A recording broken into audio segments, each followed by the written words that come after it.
Well, not much is left of the old town of Schofield, but you have here the old general store. And they said, the lady I talked to said there would be so many sheep here that she would have to beep her horn. Beep her horn to get him away from the car. But when Butch Cassidy came down, he was friends with the sheriff, who would throw him in the local jail when the law was looking for him.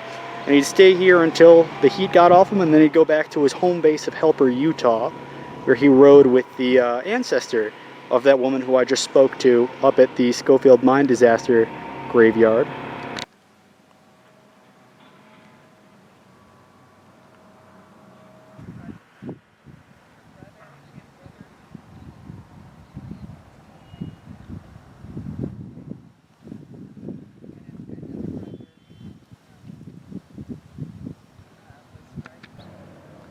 I'm surprised there's not many markings actually showing what this is.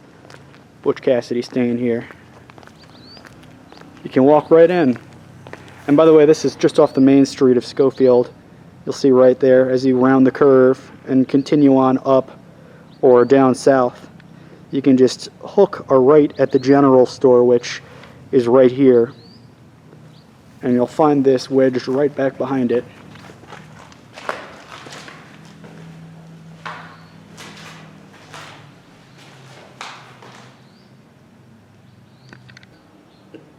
Not a very accommodating place by modern prison standards, but still pretty cool.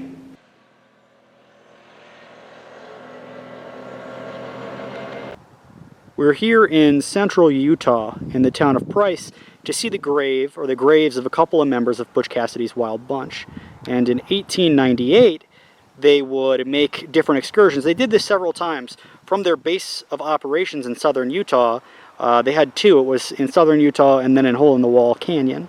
But they would often rob this mine, the Castlegate mine, and they would steal the payroll from it that would normally go to the miners. And when they killed him, they assumed, well, it was Joe Walker, who was one of the most famous outlaws. He was a Texan. He was about 40 years old. And when they killed this man next to him, they killed several others. But one named John Herring, a Wyoming outlaw, sort of looked like Butch Cassidy. And authorities were reporting for quite a while that this would be Butch Cassidy.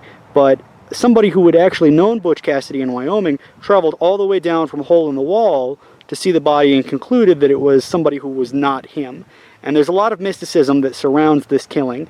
They don't know really what happened. The myth is that they were caught in the act and shot in the heads, but another myth was the sheriff and his posse caught him sleeping in sleeping bags after the robbery and shot the two of them, or really the four of them.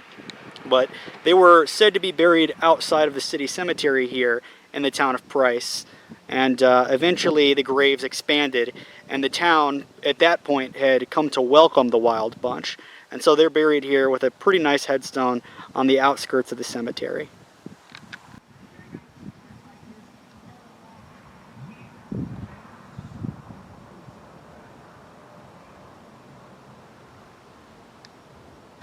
And I probably should specify a little bit, Joe Walker and Herring were both killed at the same time because the posse mistook Herring for, Butch Cassidy. But Joe Walker was still a pretty big catch.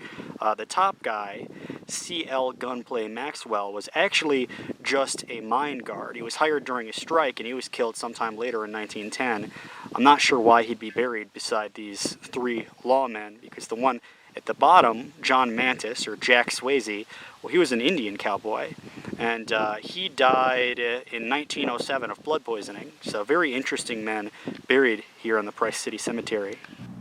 You can see in the background there the graves of those outlaws and the mine worker killed during a strike as a guard, but here you have the grave of Frank Thomas, and he was a member of the United Mine Workers of America, which at the time was a very provocative group. He would have been called a communist, strike organizer, and they would have sent, if he was high enough in the organization, people like the Pinkertons after him, because, even until relatively modern era, there were really big conflicts with the mines versus the unions out here. And so I guess over there you see the outlaw side of life, but over here you see kind of like the chaotic good side, because these guys were organizing strikes and really uprising against their mine owners.